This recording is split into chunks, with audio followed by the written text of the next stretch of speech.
Hi guys, good evening. This is Dr. sankar18. I'm going to teach you today translation in the cell. Translations means cell has to make its own protein synthesis, and cell has to do its own cellular mechanisms, and cell has to do its own cell respiration. In part of this, the protein synthesis which is happening in the cells is called the process of translation. Okay, so translation happens in the cytoplasm of the cells. Okay, cytoplasms of the cells. Where it is happening? Cytoplasms of the cells. So how it is happening? In the transcription, the mRNA transcribed, that is the mRNA which is carrying the genetic codes from the DNA, and it is transferring to the ribosomes, okay, through tRNA. In the ribosomes, the protein synthesis happens. So ribosomes is present in the cytoplasm. That is why translation happens in the cytoplasms. Okay. Now I said ribosomes is the responsible for the protein synthesis, and rRNA, that is ribosomal RNA, which is present in the ribosomes. Okay. So we know ribosomes has two subunits. One is larger and another one is smaller. The larger subunits is like a globular structures, and the smaller subunits is little bit smaller structures. You see there is a groove between these larger subunits and the smaller subunits. So that is called as mRNA, where the mRNA binds at the groove sides. Okay. Now, as I said, ribosomes has two subunits, that is larger subunits and smaller subunits. So larger subunits in prokaryotes will be like 50 S, and smaller subunit in the prokaryotes will be 30 S. And again in the eukaryotes it may be 60 S or 30 S, and again these smaller units again divided into 16 S, 23 S, 5 S, like that, many subunits. Okay, but we are not going to see the ribosome structure or ribosome in the future. So now we are going to see translations. Let's come to the point of translations. So translation, as I said, two subunits. These two subunits are free state of ribosomes. They never come into contact each other. So they are free ribosomes. Okay, they are free ribosomes. But whenever a cell needs to synthesize protein, that times these two ribosomes come into contact.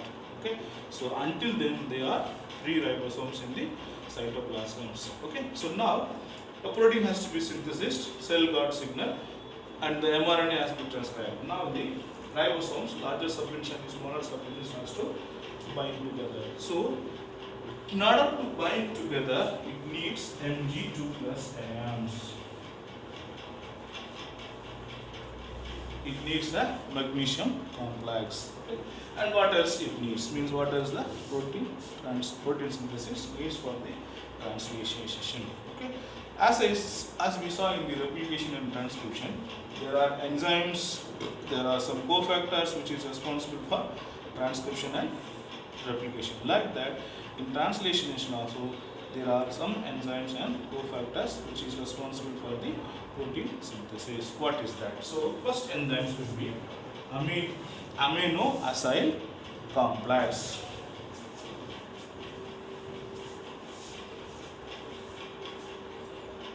Amino acyl complex.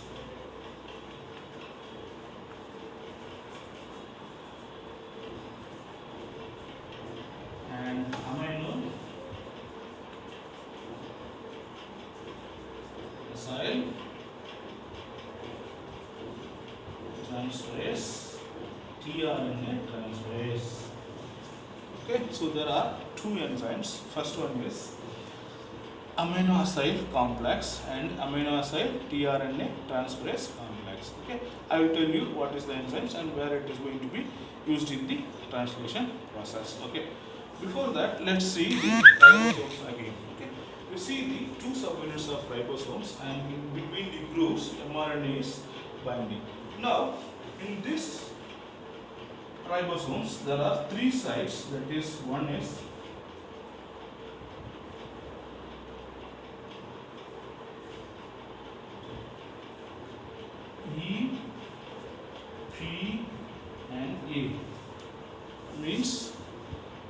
three sites in the subunits, that is in the ribosomes, that is E, P and A. E is for excite and P is called as peptidyl site. Okay, means peptidyl transferase sites are peptidyl site, and A is called as aminoacetyl site.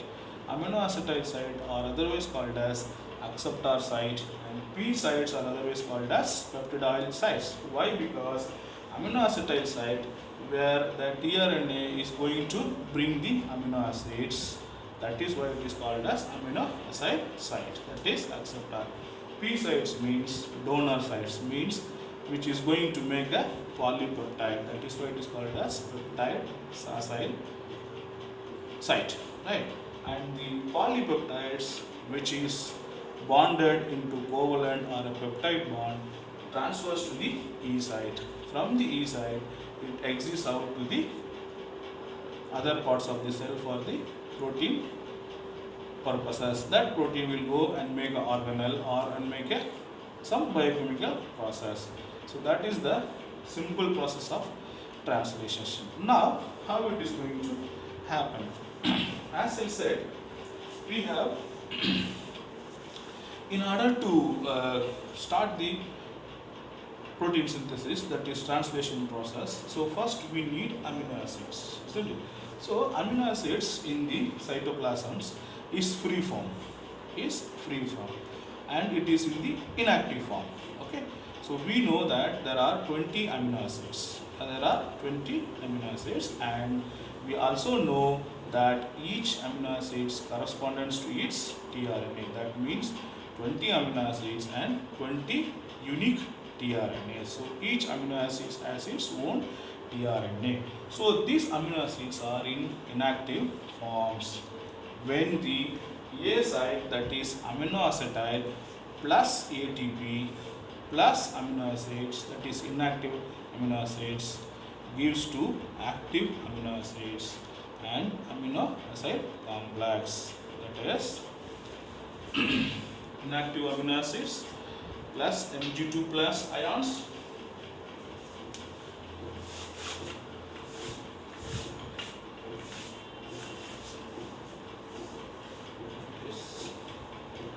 inactive amino acids plus ATP. The enzyme is amino acyl transferase, gives active amino acids. You see, inactive amino acids combines with ATP. The enzyme which converts the inactive amino acids into active amino acids, amino acyl transferase. Now you got the amino acids activated. Now tRNA has to come and bind with the tRNA to the amino acid that is activated amino acids. Okay, so I said tRNA, each tRNA has its own amino acid. So now this tRNA combines with the active amino acids, and this amino acyl transferase complex converts into amino acyl tRNA transferase complex. Amino acyl tRNA transferase complex. Now amino acid bind with the tRNA. This tRNA has to come and bind with the ribosomes at the amino acyl acceptor region. As you know, tRNA has anticodon and amino acceptor region and the ribosomes region and the D-Cy arms. Okay, there are 4 arms. You remember, on the top, because it is a clover shape, on the top it is the amino acid acceptor arm, at opposite to the amino acid acceptor arm is the anticodon arm. Okay, so here mRNA, after splicing, means after removing the introns, it carries only the exons. That means coding sequences. Okay. So these coding sequences will bind with the anticodon of tRNA. Now tRNA already carrying amino acids. So AUG will be the start codon in the mRNA, and the anticodon will be UAC. Okay, so this AUG is a methanoid. Okay, so start codon AUG is the methionine, and first amino acid, that is methionine, is binded in the amino acetyl site. Activated amino acids binded tRNA. tRNA has anticodon for mRNA, and this mRNA is the groove of amino acetyl transferase. So now this tRNA binds with the codon of mRNA. Okay, now again once the first amino acid forms, then this second amino acids coming into the point. So what happens to the first amino acids which is synthesized here? So that will move, that is the first amino acids will move to the P site. Okay, so the A site will be vacant, and the second amino acid and second tRNA will come and bind to the amino acetyl area. And again, if the second amino acid synthesis is finished, it moves to the P site. So there is already first amino acids. Now the second amino acid is going to bind with the first amino acids. How? So these first and second amino acids will make a peptide bond between the COOH and the NH3 in the amino acids part. That is called peptide bond or covalent bond. So like that, so the amino acids which is synthesized in the amino acetyl site is transferring to the P sites, and the P sites will make the peptides into polypeptides. Once the stop codon in the mRNA is showing, means it's coming, then this tRNA will stop the synthesis. So tRNA will not bind with the mRNA once the stop codons. So what is the stop codon? 3 codons: UGA, UG and UA. UGA means UGA, and UGA means UAA and UAA. UG, UAG, UGA, UGA and UAA. These 3 are stop codons. So wherever the stop codons present in the mRNA, this tRNA stop the process. Okay. So once the polypeptide is finished, and now another protein has to be produced. So what happens in that area? So this mRNA, these ribosomes will shift to the next part of the mRNA. So that locating from one place to another place is called translocation, and that enzymes which catalyzes this process is called translocases. Okay. So once the polypeptide is finished, it comes out to the exit site and enters into the cell for the other purposes. Okay.